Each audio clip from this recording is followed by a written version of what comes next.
సిలువ వేయబడిన క్రీస్తు అనే అంశం మీద మనం మాట్లాడుతున్నాం.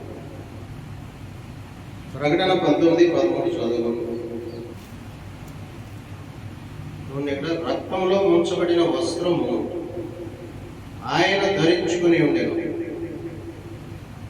మరియు దేవుని వాక్యము అను నామం ఆయనకు పెట్టబడి ఉన్నది.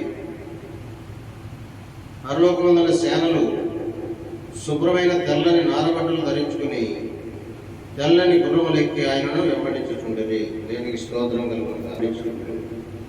అంటే యేసు ప్రభువు వారు చిందించిన అమూల్యమైన రక్తంలో కడగబడిన వారు తెల్లని వస్త్రాలు ధరించుకొని ఆయనను వెంబడిస్తారు అని వ్రాయబడి, యేసు ప్రభు వారి చిందించిన అమూల్యమైన ప్రశంసన రక్తంలో ఎవరైతే కడగబడతారో వాళ్ళు రక్షణ పొందుకుని వాళ్ళు ఆ పరలోకంలో దేవుని సేనలుగా ఉంటారని వాక్యం చదివిస్తుంది.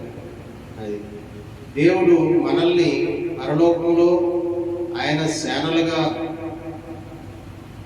తెల్లని వస్త్రాలు ధరింపజేసి మన పాపాలను కడిగి మనల్ని పరిశుద్ధపరిచి తెల్లని వస్త్రము అంటే రక్షణ వస్త్రము ధరింపజేసి మరి ఆ పరలోకంలో ఆయనతో కూడా ఉండటానికి ఆయన మనలను ఆయన రక్తమని వెలపెట్టి కొనుక్కున్నాడు అనమాట. ఆయన సేనలుగా ఉండటానికి మనల్ని ఆయన రక్తమని వెలపెట్టి కొనుక్కుని ఆయన సొత్తుగా చేసుకుని ఇక్కడ సిద్ధపరుస్తున్నాడు, ఆ పరలోకానికి మనల్ని సిద్ధపరుస్తున్నాడు. అయిన పౌలు గారు ఇప్పుడు మనం కొరింథీ పత్రిక 2 కొరింథీ 4:4 దేవుని స్వరూపమై ఉన్న క్రీస్తు మహిమను కనపరచు సువార్త ప్రకాశం వారికి ప్రకాశింపకుండా నిమిత్తము ఈ యుగ సంబంధమైన దేవత అవిశ్వాసులైన వారి మనోనేత్రములకు గుడ్డితనం కలగజేసెను. అంధకారంలో నుండి వెలుగు ప్రకాశించెను అని పలికిన దేవుడే తన మహిమను కూర్చిన జ్ఞానము యేసుక్రీస్తునందు వెల్లడిపరచుటకు మా హృదయంలో ప్రకాశించెను. కనుక మేము మమ్మను గురించి ప్రకటించబడలేదు, కానీ క్రీస్తు యేసును గురించి ఆయన ప్రభు అని మమ్మల్ని గురించి యేసు నిమిత్తం మేము పరిచారకులని ప్రకటించుచున్నాము. అది ఇప్పుడు పౌలు గారు 3 మిషనరీలు చేసాడు. మొదటి మిషనరీ ఆసియా ఖండంలోను, 2వ మిషనరీ ఐరోపాలోను, 3వ మిషనరీ ఆఫ్రికాలోను చేశాడు. 3 ఖండాల్లోనూ 3 మిషనరీ ప్రయాణాలు చేశాడు ఆయన. ఇది 2వ మిషనరీ ప్రయాణం. కొరింథీ పట్టణానికి వచ్చేది. కొరింథీ పట్టణం ఎక్కడ ఉందంటే మాసిదోనియాలో ఉంది, అంటే యూరప్లో ఉంది. ఆయన ఏథెన్స్ పట్టణం నుండి కొరింథీ పట్టణానికి వెళ్తాడు అన్నమాట. ఏథెన్స్ నుంచి కొరింథీకి వెళ్తాడు. ఇది ఎక్కడ ఉందంటే యూరప్లో ఉంది, అంటే 2వ మిషనరీ. 2వ మిషనరీ ప్రయాణంలో ఆయన కొరింథీ పట్టణానికి వెళ్తాడు. కొరింథీ పట్టణానికి వెళ్ళి కొరింథీయులకి చెప్తాడు అనమాట. ఆ కొరింథీ పట్టణం అనేది బహు విగ్రహారాధనతో కూడి ఉన్నటువంటిది. దేవదాసీలు ఉండేవారంట.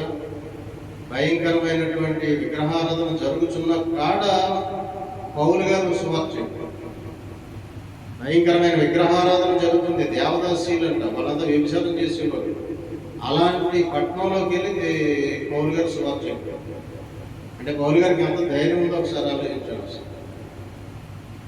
విగ్రహారాధన అంటుంది, కానీ మరి ఆ రోజున పౌలు గారు ప్రాణాలకి తెగించి మరి బహు విగ్రహారాధన భయంకరమైనటువంటి విగ్రహారాధకులకి ధైర్యంగా సువార్త చెప్పారు. ముందు ఏథెన్స్ పట్టణానికి వెళ్ళాడు, అది కూడా విగ్రహాలతో నిండిపోయిందంట. విగ్రహాలతో నిండిపోతే ఆయన హృదయం పరితాపించిందంట. పరితాపించి ఆయన సువార్త చెప్తుంటే ఆ జ్ఞానంతో వాదించేవాడంట. కొంతమంది వినడానికి ఇష్టపడ్డారంట, కొంతమంది అంగీకరించారు, కొంతమంది అంగీకరించారు. మొత్తం మీద ఆయన సువార్త చెప్పేసాడు, అక్కడ సంఘం కట్టేశాడు ధైర్యంగా. పౌలు గారిని దేవుడు దర్శించాడు కాబట్టి, పౌలు గారితో దేవుడు ఉన్నాడు కాబట్టి ఆయన ధైర్యంగా ముందుకు. దేవుని ఆత్మ ఆయన ఆగ్రహం లేదు, ఆయన వెళ్ళిపోయాడు ముందుకి ధైర్యంగా. అట్లాగా పౌలు గారు పరిచయం సాగింది. ఇప్పుడు ఏమంటాడు ఆయన? దేవుని స్వరూపై ఉన్న క్రీస్తు మహిమను కనపరచు సువార్త ప్రకాశము వారికి ప్రకాశింపకుండా నిమిత్తము ఈ యుగ సంబంధమైన దేవత అవిశ్వాసులైన వారి మనోనేత్రాలకు గుడ్డితనం కలగజేసెను. అది దేవుడు ఆది నుంచి కూడా ఈ బిడ్డల్ని కాపాడు సృష్టించి దేవదూతల కంటే గొప్పగా ఉండాలని చేసి మరి బిడ్డల కోసం ఎప్పటికప్పుడు ఆయన మరి కాపాడుకుంటూ ఆఖరికి వీళ్ళు ఎందుకు ఇలాగైపోయారంటే పాపం. ఈ పాపానికి ఒక పరిష్కార మార్గం చూపించాలి, అది శాశ్వత పరిష్కారం అయి ఉండాలని చెప్పేసి తన కుమారుడే ఈ లోకానికి పంపడానికి ఆయన అబ్రహాముని ఎంచుకుని అబ్రహాం సంతానం ద్వారా దేవుడైనటువంటి యేసు ప్రభువుని లోకానికి పంపించాడు. ఆయన వచ్చి సువార్త చెప్పి ఆయన లేఖనాల ప్రకారం పుట్టి లేఖనాల ప్రకారం పెరిగి లేఖనాల ప్రకారం సమాధి చేయబడి శిలువలో మరణించి సమాధి చేయబడి తిరిగి లేచి మరి అక్షయతను ధరించుకుని మహిమ శరీరం ధరించుకుని తండ్రి వద్దకు వెళ్ళిపోయి మళ్ళీ రావడానికి సిద్ధపడ్డాడు. ఆయన పరిచర్యను శిష్యులకు అప్పగించి వెళ్ళిపోయాడు. ఆ శిష్యులు దాన్ని కొనసాగించి వాళ్ళ అక్షాక్షులు అయిపోయారు. పౌలు గారు కూడా ప్రకటించి అక్షాక్షి అయిపోయాడు. అయితే ఇక్కడ దేవుడు ఏమంటున్నాడంటే అపవాది గుడ్డితనం కలగజేస్తుంది. అపవాది గుడ్డితనంతో ప్రజలు క్రీస్తుని అంగీకరించలేకపోతున్నారు. అపవాది గుడ్డితనం నుంచి వాళ్ళు బయటకు వస్తే వాళ్ళు క్రీస్తుని అంగీకరిస్తారు. మరి అపవాది గుడ్డితనం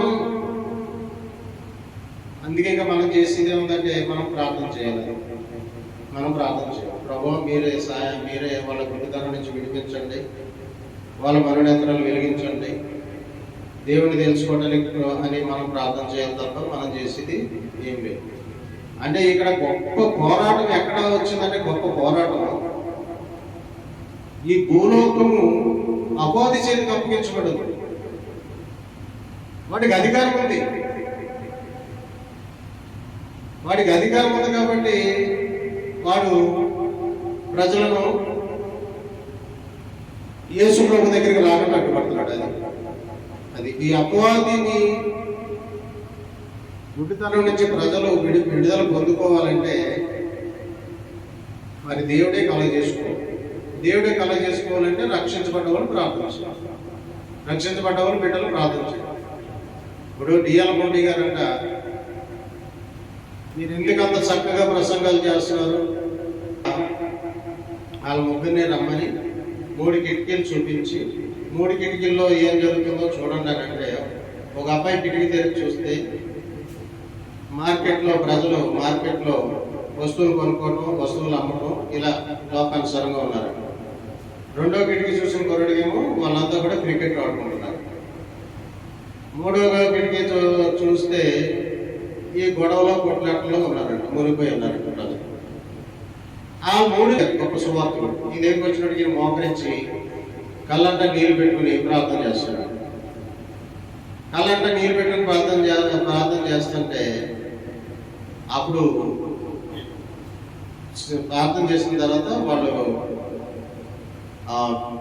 ప్రార్థన చేసి లేచి అప్పుడు వాళ్ళతో నేను వాళ్ళందరూ కూడా అపవాది గుడ్డితనంలో ఉండి ఈ లోకానుసారం జీవిస్తూ వాళ్ళ పని పనుల్లో మునిగిపోయి ఉన్నారు. వాళ్ళకి దేవుడు అంటే ఏంటో వాళ్ళకి తెలియదు, యేసు ప్రభు ఎవరు వాళ్ళకి తెలియదు. నేను వాళ్ళని రక్షించుకో ప్రభువా, వాళ్ళ మనోనేత్రాలు వెలిగించు ప్రభువా, అపవాది గుడ్డితనం నుంచి విడిపించు ప్రభువా నేను ప్రార్థన చేస్తాను. అందుకనే దేవుడు నాతో ఉన్నాడు, నేను ప్రసంగాలు చేయగలుగుతున్నాను అని చెప్పాడు. అంటే ఆయన చేసే ప్రార్థనకు అంత శక్తి ఎక్కడి నుంచి వచ్చిందంటే ఆయన చేసే కన్నీటి ప్రార్థన. అంటే ప్రజలు రక్షించబడాలని ప్రార్థన చేస్తారు. అందుకని ఆయన గొప్ప సువార్తుడు అయ్యాడు. ఎవరైతే ప్రజలు రక్షణ పొందుకోవాలని ప్రార్థన చేస్తారో వాళ్ళని దేవుడు ప్రేమిస్తాడు అనేది మనం డిఎల్ మోడీ గారిని బట్టి మనం తెలుసుకోవచ్చు. అంటే ప్రజలను రక్షించు, అపవాది గుడ్డితనం నుంచి విడిపించు ప్రభువా, వాళ్ళ మనోనేత్రాలు వెలిగించు ప్రభువా, వాళ్ళలో ఉన్న దురాత్మను గద్దించు ప్రభువా, వాళ్ళని మీ సన్నిధికి నడిపించు ప్రభువా అని మనం ప్రార్థన చేస్తే అద్భుతాలు దేవుడు చేస్తాడు.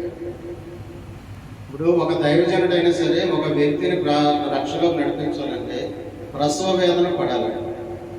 ప్రసవ వేదన పడి కన్నీరు పెట్టుకుని ప్రార్థన చేస్తే తప్ప ఆత్మరక్షణలో రాదు. అదే ప్రసవ వేదన పడాలి. ఇంకా యేసు ప్రభువారి గురించి మనం చెప్పుకుంటే ఇంకా ఎన్నో మనకి లేఖనాల ప్రకారం ఆయన మహాదేవుడు, మన రక్షకుడు, మన విమోచకుడు అని తీర్పు పత్రికలో రాయబడి ఉంటుంది. మరి దేవుడు ఒక్కడే దేవునికి నరులకు మధ్యవర్తుడు, ఆయన ప్రభువుని క్రీస్తుని తిమోతి పత్రిక 2:5 తిమోతి 2:5 ఉంటుంది. 1 తిమోతి 3:16 మరి ఆయన సశరీరుడిగా ప్రత్యక్షుడయ్యను, ఆత్మ విషయంలో నీతిమంతుడిగా తీర్పు పొందెను, దేవదూతలకు కనపడెను, రక్షకుడైన జనంలో ప్రకటింపబడెను, లోకమందు నమ్మబడెను, ఆరోహమై తేజమయుడయ్యను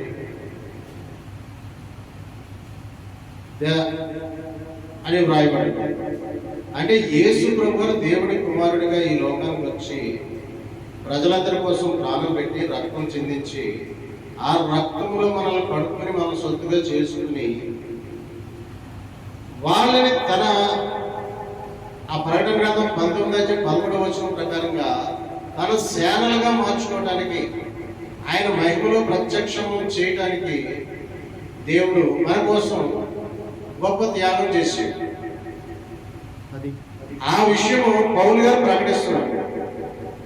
ప్రకటిస్తూ ఎన్నో సంఘాలు కట్టాడు, ఎంతో మందికి సువార్త చెప్పాడు, చివరికి హతసాక్షి అయిపోయాడు. హెబ్రీ పత్రికలో చూస్తే మనకి ఆయన 1:2-3 ఏమని రాయబడుతుంది చూడండి. ఈ దినంలో అంతమంది కుమారుని ద్వారా మనతో మాట్లాడాను, ఆయన కుమారుని సమస్తముని వారసులుగా నియమించాను, ఆయన ద్వారా ప్రపంచంలో నిర్మించాను, ఆయన దేవుని మహిమ యొక్క తేజస్సును, ఆయన తత్వం యొక్క మూర్తిమంతమై ఉండి తన మహత్తు గల మాట చేత సమస్యను నిర్వహించచ్చు, పాపం విషయంలో శుద్ధీకరణం తానే చేసి దేవదూతల కంటే ఎంతో శ్రేష్టమైన నామం పొందడం, వారికంటే అంత శ్రేష్ఠుడై ఉన్నత లోకమందు మహామహుడకు దేవుని మటుమర్శను కూర్చుండేను. అది ఇప్పుడు క్రీస్తు ఆయన అభిషేకుడు, ఆయన దేవుని కుమారుడు, ఆయన క్రీస్తు అంటే అభిషేకుడు,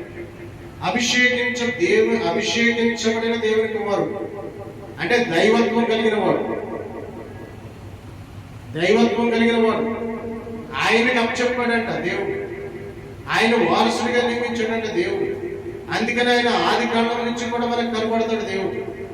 ఇప్పుడు మనకి పురాతన కాలం నుండి శాశ్వత కాలం వరకు ఆయన ప్రత్యక్షం ఒక చూడడం రాయబడింది. మనకి ఆది కాలం నుంచి కూడా స్త్రీ సంతానం గాను, ప్రధాన యాజకుడి గాను, రాబోయే ప్రవక్త గాను, పస్కా బలి పశువు గాను, మరి చూడండి ఆది కాండంలో స్త్రీ సంతానంగా కనపడదు, నిర్గమ కాండంలో పస్కా బలి పశువు, లేవి కాండంలో ప్రధాన యాజకుడు, సంఖ్యాకాండంలో కొట్టబడిన బండ, ద్వితీయోపదేశ కాండంలో రానున్న ప్రవక్త. అలాగే ప్రతి గ్రంథంలో కూడా కనపడతాడు, ప్రతి గ్రంథంలో కూడా దేవుడు కనపడతాడు. యెహోవా దూత అని వ్రాయబడి ఉన్న ప్రతి చోట యేసు ప్రభు వారి అని మనం అర్థం చేసుకోవాలి. యెహోవా దూత బైబిల్ గ్రంథంలో యెహోవా దూత అని ఎక్కడైతే వ్రాయబడి ఉంటుందో ఆ యెహోవా దూత యేసు ప్రభు వారు. అది ఇదంతా ఒక దేవుని ప్రణాళిక, అంతే. ఇదంతా కూడా దేవుని ప్రణాళిక. కాలము సమీపించుతున్నది అంటే కాలం. ఇప్పుడు ఏం చేయాలి? ప్రజలు దేవుని తెలుసుకోవాలి.